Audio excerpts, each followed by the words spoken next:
Hi welcome to M B tech in Kannada. ತುಂಬ ಜನ E sim ಅಂದರೆ ಏನಂತ ಗೊತ್ತಿರಲ್ಲ.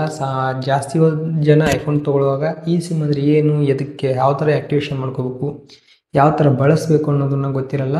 ಇವತ್ತಿನ ವಿಡಿಯೋದಲ್ಲಿ ನಿಮಗೆ ಇ ಸಿಮ್ಮಿಂದ ಆಗುವಂಥ ಲಾಭಗಳು ಮತ್ತು ನಷ್ಟಗಳು ಯಾವುವು ಅನ್ನೋದನ್ನು ಹೇಳ್ಕೊಡ್ತೀನಿ. ದಯವಿಟ್ಟು ವಿಡಿಯೋನ ಫುಲ್ ಮುಗಿ ತನಕ ನೋಡಿ, ನಮ್ಮ ಚಾನಲ್ ಸಬ್ಸ್ಕ್ರೈಬ್ ಮಾಡಿ ಸಪೋರ್ಟ್ ಮಾಡಿ.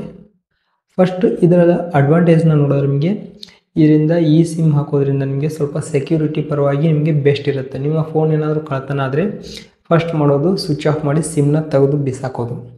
ಬಟ್ ನಿಮಗೆ ಫೋನ್ ಸ್ವಿಚ್ ಆಫ್ ಆದರೂ ಕೂಡ ಸಿಮ್ನ ತೆಗಿಯೋಕ್ಕೆ ಬರಲ್ಲ. ಈ ಸಿಮ್ ಇದ್ರೆ ನಿಮಗೆ ಇನ್ಬಿಲ್ಟ್ ಸಿಮ್ ಇರುತ್ತದು.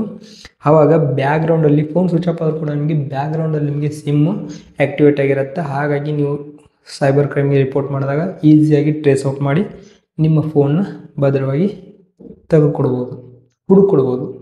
ಹಾಗಾಗಿ ಐಫೋನ್ನು ಮೇನ್ ಪ್ರಿಪೇರ್ ಸೆಕ್ಯೂರಿಟಿಗಾಗಿ ಈ ಪರ್ಪಸ್ಗೆ ಈ ಸಿಮ್ನ ಬಳಸ್ತಿರೋದು. ನೆಕ್ಸ್ಟ್ ಒಂದು ಈ ಸಿಮ್ ಬಳಸೋದ್ರಿಂದ ನಿಮಗೆ ಇಲ್ಲಿ ಸಿಮ್ ಟ್ರೇ ಇರುತ್ತಲ್ಲ, ಅಲ್ಲಿ ಸ್ವಲ್ಪ ಜಾಗ ಸ್ಪೇಸ್ ಖಾಲಿ ಆಗುತ್ತೆ. ಆವಾಗ ಸ್ವಲ್ಪ ಕೂಲಿಂಗ್ ಆಗಲಿ ಅವರ ಮೊಬೈಲ್ಗೆ ಇಂಪ್ರೂವ್ಮೆಂಟ್ ಮಾಡ್ಕೊಳ್ಳೋದಕ್ಕೆ ಸ್ಪೇಸು ಯೂಸ್ ಆಗುತ್ತೆ.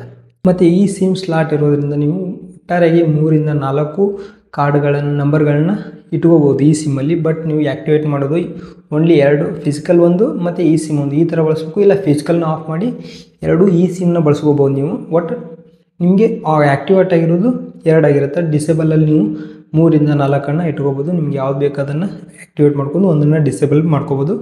ಈ ಥರ ನಿಮಗೆ ಈಸಿಯಾಗಿ ಈ ಸಿಮ್ ಹೆಲ್ಪ್ ಆಗುತ್ತೆ ಸ್ವಿಚ್ ಆಗೋದಕ್ಕೆ, ಈಸಿ ಸ್ವಿಚ್.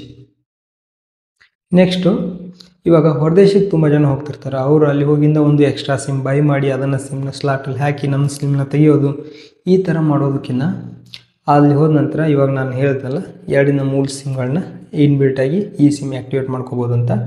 ಅದೇ ಥರ ಹೋಗಿ ಈ ಸಿಮ್ನ ಆ್ಯಕ್ಟಿವೇಟ್ ಮಾಡ್ಕೊಂಡು ನಮಗೆ ಪರ್ಸ್ನಲಲ್ಲಿರುವಂಥ ಒಂದು ಸೆಕೆಂಡ್ರಿ ಸಿಮ್ನ ಈ ಸಿಮ್ ಇರುತ್ತಲ್ಲ ಅದನ್ನ ಆಫ್ ಮಾಡಿಕೊಂಡು ಈ ಸಿಮ್ನ ಬಳಸ್ಕೊಂಡು ಬರ್ಬೋದು. ಇದೊಂದು ಈಸಿ ಅಂತ ಹೇಳ್ಬೋದು ಬೇರೆ ದೇಶಕ್ಕೆ ಹೋಗೋರು ತುಂಬ ಜನ. ಇನ್ನು ಡಿಸ್ಅಡ್ವಾಂಟೇಜ್ ಬಗ್ಗೆ ಮಾತಾಡ್ಕೊಳ್ಳೋದಾದ್ರೆ ನಿಮಗೆ ಈ ಸಿಮ್ನ ಈಸಿಯಾಗಿ ಹ್ಯಾಕ್ ಮಾಡ್ಬೋದು ಅಂತ ರೂಮರ್ಸ್ ಬರ್ತಿದೆ. ಯಾಕಂದರೆ ಚೈನಾದಲ್ಲಿ ತುಂಬ ಜನ ಈ ಸಿಮ್ನ ಹ್ಯಾಕ್ ಮಾಡಿದ್ದಾರೆ ಅಂತ. ಬಟ್ ಅದ್ರ ಬಗ್ಗೆ ಏನೇನು ಕ್ಲಾರಿಟಿ ಇಲ್ಲ. ಬಟ್ ಇವಾಗ ಇಂಪ್ರೂವ್ಮೆಂಟ್ ಆದಂಗೆ ಸ್ವಲ್ಪ ಸೆಕ್ಯೂರಿಟಿ ಕೂಡ ನಿಮಗೆ ಬೆಟ್ರಾಗಿ ಬರುತ್ತೆ. ಈ ಸಿಮ್ನ ಹ್ಯಾಕ್ ಮಾಡೋದನ್ನು ಸ್ವಲ್ಪ ಕಡಿಮೆನೂ ಮಾಡ್ಕೋಬೋದು. ಇದು ಬೆಸ್ಟ್ ನನಗೆ ತಿಳಿದಿರೋ ರೂಮರ್ ಅಷ್ಟೇ. ಇದರಿಂದ ಏನು ಅಷ್ಟೊಂದೇನು ಮಾಡೋಕ್ಕಾಗಲ್ಲ, ಲೈಟಾಗಿ ತೊಗೋಬೋದು ಈ ಸಿಮ್. ಇನ್ನೊಂದು ಈ ಸಿಮ್ ಹಾಕೋದ್ರಿಂದ ಸ್ವಲ್ಪ ಇಂಟರ್ನೆಟ್ ಸ್ಪೀಡ್ ಆಗಲಿ, ಸ್ವಲ್ಪ ಸಿಗ್ನಲ್ ರಿಸೆಪ್ಷನ್ಸ್ ಆಗಲಿ ಸ್ವಲ್ಪ ಕಡಿಮೆ ಬರ್ತಾಯಿದೆ ನಾವು ಅಬ್ಸರ್ವ್ ಮಾಡಿರೋ ಪ್ರಕಾರ. ಇವಾಗ ನಾರ್ಮಲ್ ಜಿಯೋ ಸಿಮ್ನ ತೊಗೊಂಡ್ರೆ ನಮ್ಮ ಏರಿಯಾದಲ್ಲಿ ನಾರ್ಮಲ್ ಫಿಸಿಕಲ್ ಸಿಮ್ಗೆ ಕಂಪೇರ್ ಮಾಡಿದರೆ ಇದು ನನಗೆ ಒಂದು ಲೈನ್ ಕಡಿಮೆ ತೋರಿಸುತ್ತೆ.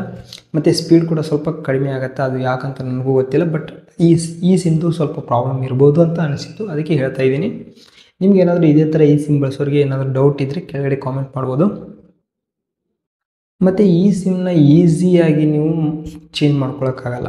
ಇವಾಗ ಫಿಸಿಕಲ್ ಸಿಮ್ ಟು ಈ ಸಿಮ್ಗೆ ಕನ್ವರ್ಟ್ ಆಗಬೇಕಂದ್ರೆ ಸ್ವಲ್ಪ ನಾಲೆಜ್ ಬೇಕಾಗುತ್ತೆ. ಇದ್ರ ಬಗ್ಗೆ ನೀವು ತುಂಬ ಸರ್ಚ್ ಮಾಡಬೇಕು ಯೂಟ್ಯೂಬಲ್ಲಿ.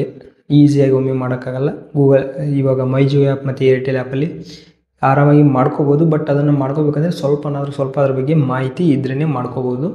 ಮತ್ತು ಇನ್ನೊಂದು ಮೇಜರ್ ಡಿಸ್ಅಡ್ವಾಂಟೇಜ್ ಅನಿಸಿದ್ದು ನನಗೆ, ಇವಾಗ ಈ ಫೋನಲ್ಲಿ ಈ ಸಿಮ್ ಇದೆ, ನಾವೆಲ್ಲ ಒಂದು ಕಡೆ ಹೋಗಿದ್ದೀವಿ, ನಮ್ಮ ಹತ್ರ ಇದಕ್ಕೆ ಚಾರ್ಜರ್ ಇಲ್ಲ.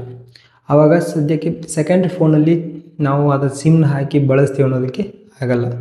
ಈ ಸಿಮ್ ಇರೋ ಈ ಫೋನ್ನ ನೀವು ಖಂಡಿತವಾಗಿ ಚಾರ್ಜ್ ಇಟ್ಕೋಬೇಕು. ಇಲ್ಲ ಸ್ವಿಚ್ ಆಫ್ ಆದರೆ ಅಷ್ಟೇ, ಚಾರ್ಜ್ ಇಡೋ ತನಕ ಈ ಸಿಮ್ನ ಚೇಂಜ್ ಮಾಡಿ ಮತ್ತೊಂದು ಸೆಕೆಂಡ್ ಫೋನ್ಗೆ ಹಾಕ್ಕೊಂಡು ಯೂಸ್ ಮಾಡ್ತೀನಿ ಅಂದರೆ ಆಗಲ್ಲ.